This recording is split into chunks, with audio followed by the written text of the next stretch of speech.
All right. The more time you have, the more you can compare. So let me see. You guys have that.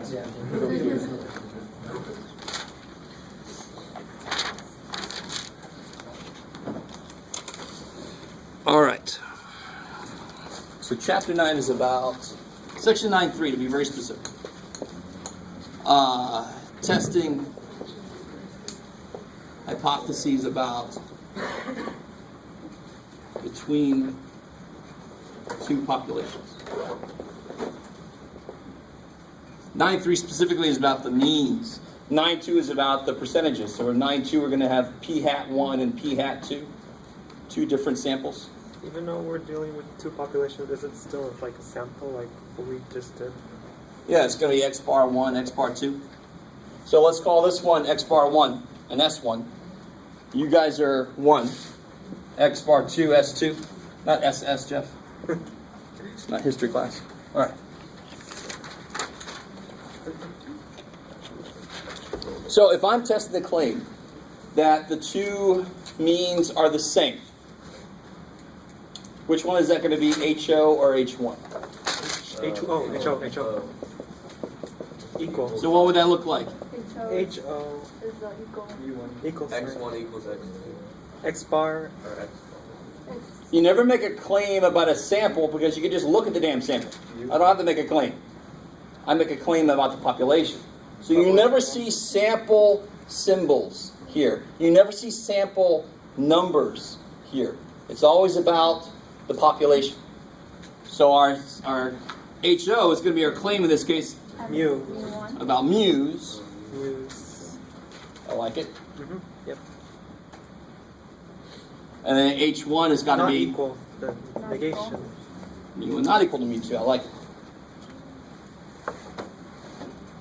Cool. So how many tail tests will this be?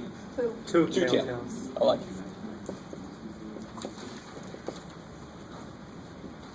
Two tail test.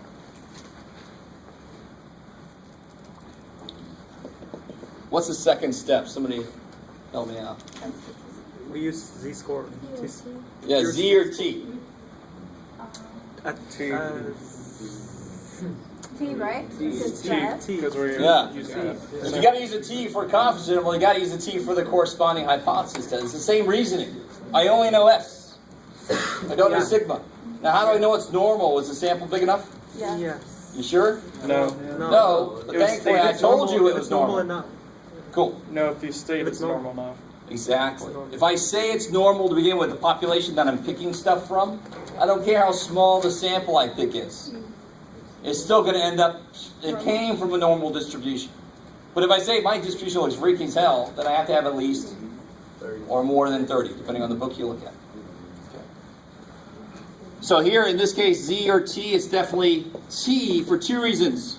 One, The standard deviation. Sample standard deviation. good, S is known, sigma not known. And it's normal. Normal because it says so. I love it. Normal. It's given. It's normal. I like it. Cool. Okay, how are we doing so far? So this is chapter 8 stuff too, right? Yep. This beautiful thing about chapter 9, if I do a problem from there, I'm really doing chapter 8 also. It's the same damn thing. It just has a bigger z-score formula in step 4. That's the only real difference. Let's say use alpha equal to 0.10. So what's my rejection region going to look like? Well, we know it's how many tail tests? 2 tail tests. Each side is 0.05. Good. Each side would be 0.05. Right in between is 90%. And we're using t-scores, right? So be careful. And the funny thing is you've already looked this up. 3. Right? Wasn't this the same situation? Yeah. Yep. 90% confidence interval is how much out in the tails? 10%, that's exactly the situation. I'm trying to make it almost the same, just from a hypothesis perspective, not a confidence interval. How you guys doing? You guys semi-decent? So you're going to get the same exact damn t-score. Same problem, same alpha, 0.10. right? So if you look at the t-score, it's going to have to be 1.833. Is there something else, like, could it be like other than alpha? It would be like half of, like, it would just say like 1 tails 0.05, or is it just always going to be alpha? Well, they could say level of significance. If you've done some of the homework, sometimes they'll say use a level of significance, and that's just the word for alpha. That's the phrase for alpha. Cool.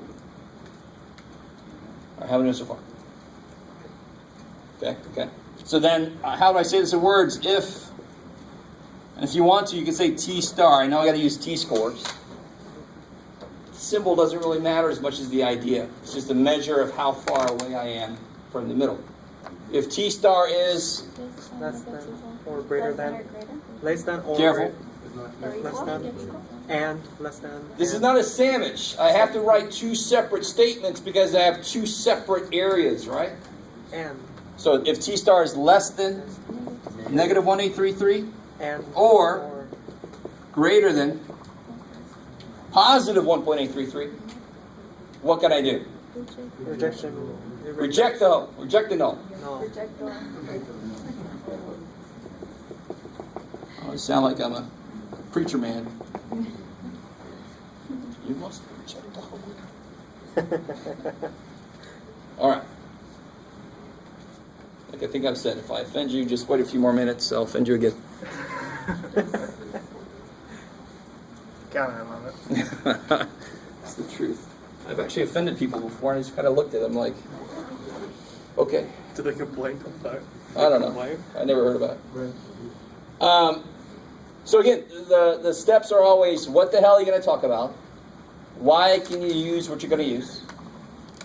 What's enough evidence? What's far enough away? And now we're at the step where we see how far away we are. So now I want to collect all my data stuff. So I got my X bar 1 was 18.76. My S1, X bar 2. Oh yeah, N1 equals N2 equals 10. X bar 2 is 20.16. S2 was 1.479.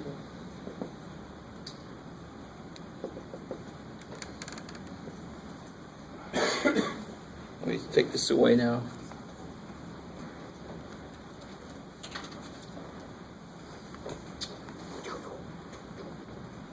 So now I can make my z-score. My formula for this, that's the only real difference. There's a little bit of a difference, here. But the only real difference is this big-ass formula here.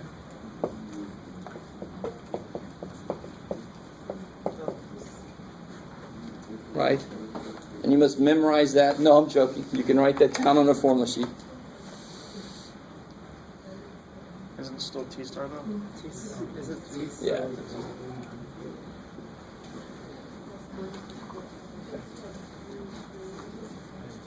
So now you just got to plug and chug. So you guys try to get this value. You got all the numbers you need. Try to see what this value is. So you want to be careful with parentheses.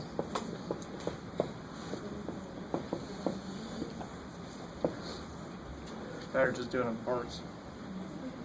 Even then, you got to be careful because you don't want to round anything.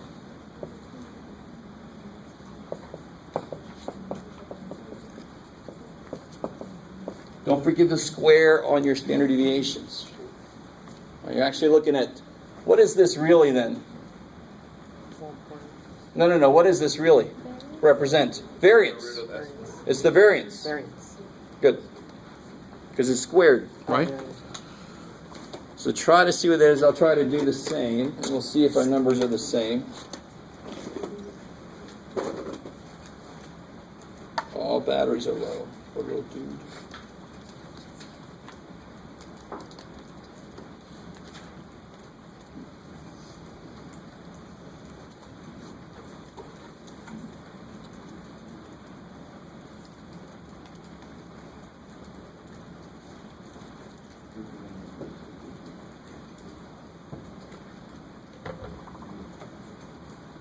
-2.335.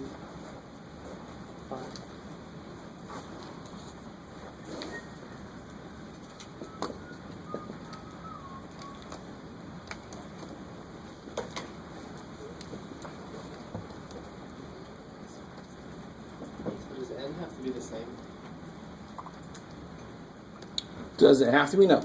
That's why there's place for two different sample sizes. But it doesn't have to be the same. Yeah. Here it just happened to be the same. It's no rejection. And it kind of makes sense. If the two different populations you're dealing with are like the population of Connecticut versus the population of the United States, then you might want to proportionally pick a sample. Pick a smaller sample from Connecticut, a bigger sample from the United States. So your ends would not be the same. So your ends don't have to be the same, thank God. If one person drops out of your study, you don't have to shut the whole damn thing down. You have two different t-scores then?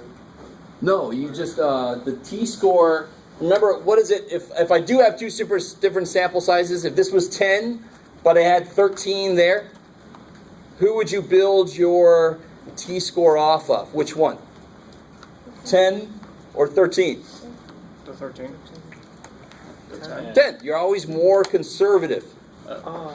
You always pick the lower end. That's a good question. You always pick the lower end. Why? Because it's going to make your test harder. Because you're using the weakest link. The weakest link is your sample size of 10. Does that make sense? Now, if you look in the book, there is an alternate way to find another way to look at degrees of freedom. But it's not used as much in this situation. Because it's gross. And it normally comes out with values close to the one we use anyway. So, what are you guys getting for this? Negative 2.3. Yeah, 3. 335. 335. Gotcha. It's in the rejection range. Yeah, so it's way down here. Scheiße. Anybody not able to get that value? -7 or 5. Probably.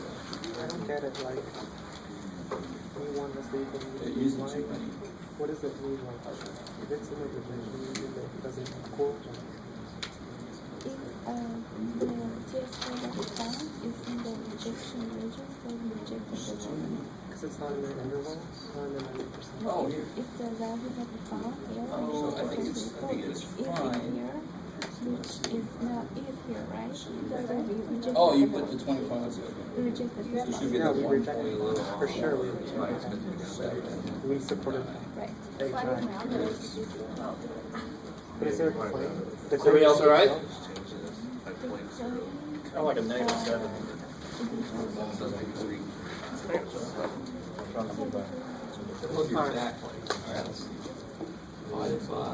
You got the one that's your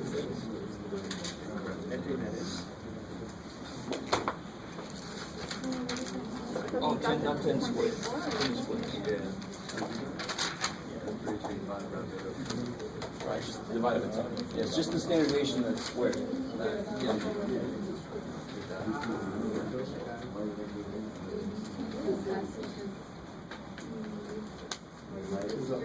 Could it be less than? Sure. What if it was less than? What if the new one is less than U2? We have to do something else. Oh. Those are all on those. Is 93 about like equals, or does it deal with like less than? It could deal with like less than. It could. But it'd be the same thing, it'd just be a one-tail test. So when you go to find your rejection region, you would just show one tail. Two-tail test? This is a two-tail. You just This is a two-tail. You said that you just use a one-tail test, though. If it was less than or equal, you said you would just use one tail. Yeah, just like we have before. In which case, when we look at this t-score, we would look under the one tail on the t-score chart instead of the two-tail. You will give us the alpha. Yep. But that's for So what does this mean? Means you reject the O and we reject the null hypothesis. Good. So we reject the null, Support the HI. support the high. Right? And how could I phrase that? We fail. Did we succeed or fail? We failed. Well, We have not found sufficient evidence. So be careful. Rejection is not failure. Getting in here is success. Getting in here is finding evidence. And don't forget, success is not a happy thing necessarily. It could be finding somebody dead. But just getting down there, finding evidence. We have found evidence because we made it that far. It doesn't matter which one you hope wins or whatever. It just matters that you make it in there or not. So we have found sufficient evidence.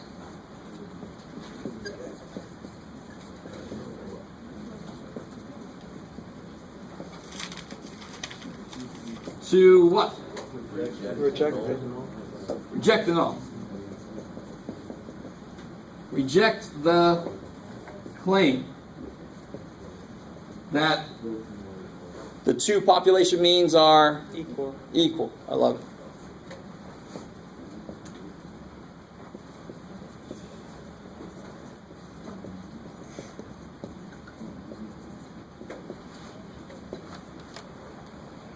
So this is going to blow your mind a little bit. The confidence interval work we did earlier, what happened?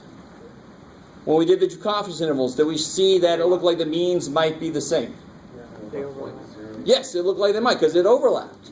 But what did our hypothesis test just say? It does not. It's evidence that they are not the same. I like it. This is more accepted. This is more rigorous, obviously. It does not, I want to really make this clear for those of you who are all interested. Confidence intervals build themselves around the mean you find as if it's right. Hypothesis tests don't. They just have a statement like, I think these two are equal. They don't build anything around those two numbers. So we took this number, I think that was this side, and you made a confidence interval. The other side took the other number and you made a confidence interval.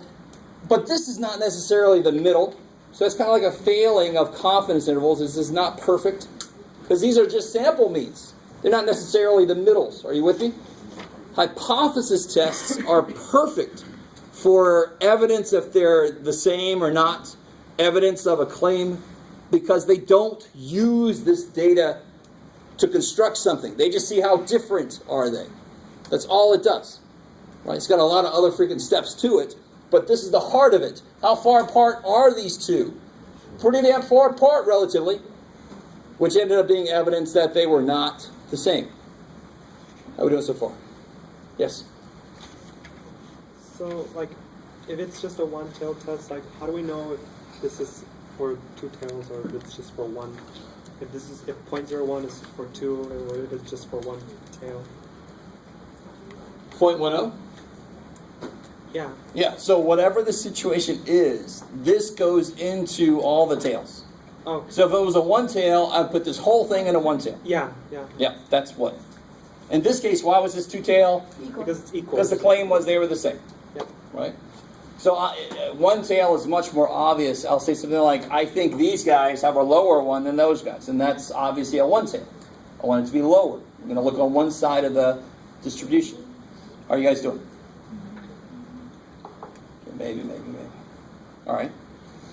Okay, so let's do a little bit from section 9.2. And I'll let you guys out a little early, just because I'm nice and because I have a meeting. So is there a difference in equations for 9.2 and 9.3? Oh, yeah. Yeah.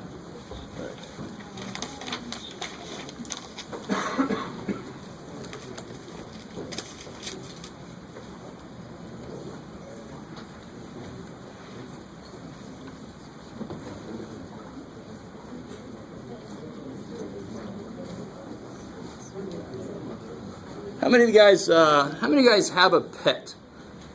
Put your hand up. That's not too bad. I could deal with that. Maybe. All right. Now, bear with me. You can put your hands down. All right. Let's see.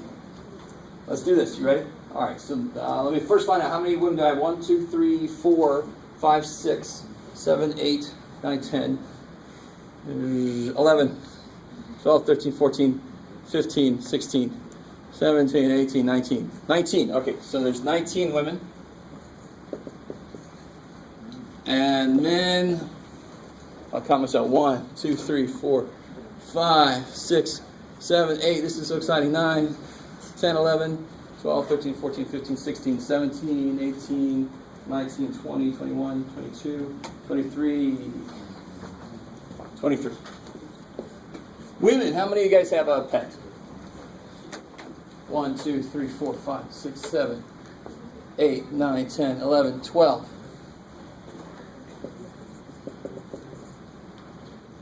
See, men, how many of you guys have a pet? 1, 2, 3, 4, 5, 6, 7, 8, 9, 10, 11, 12, 13, 14, 15. 15. Okay. Whew.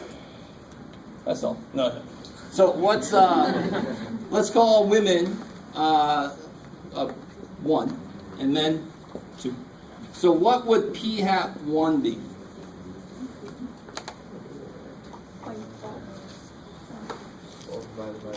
Yeah, 12 divided by 19.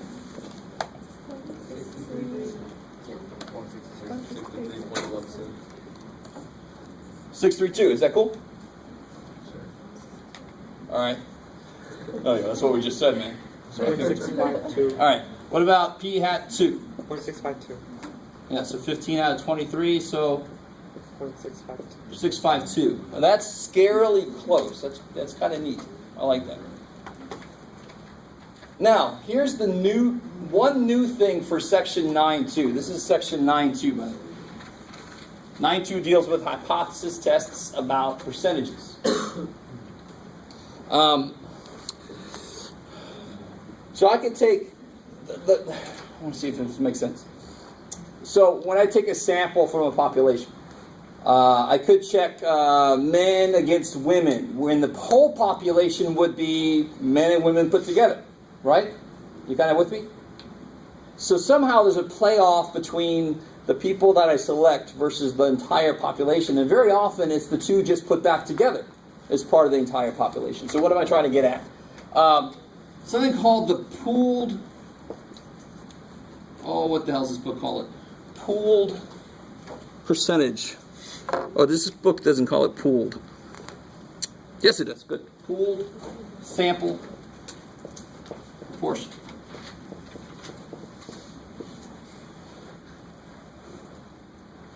This has got a very interesting symbol.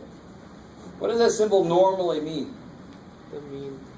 Yeah, that bar normally means the average, but saying an average percentage is a little weird. To find the average percentage, you would not just add these two and divide by 2. That wouldn't make any damn sense. What's the main reason why that wouldn't make any sense? Because there's less men or less women. Good. These are not necessarily the same size of sample, right? How are we doing so far? So the way to do this officially is you just look at it and say, well, we got to do all this gender difference crap. Men and women, we're all just people. So, how many total people do I have? 42. Yeah, you add those together, you get 42. You guys got it with me? 27. And on the top, how many total people? So it'll be, on top is 12 plus 15 27. over 19 plus 23. So 27 out of 42.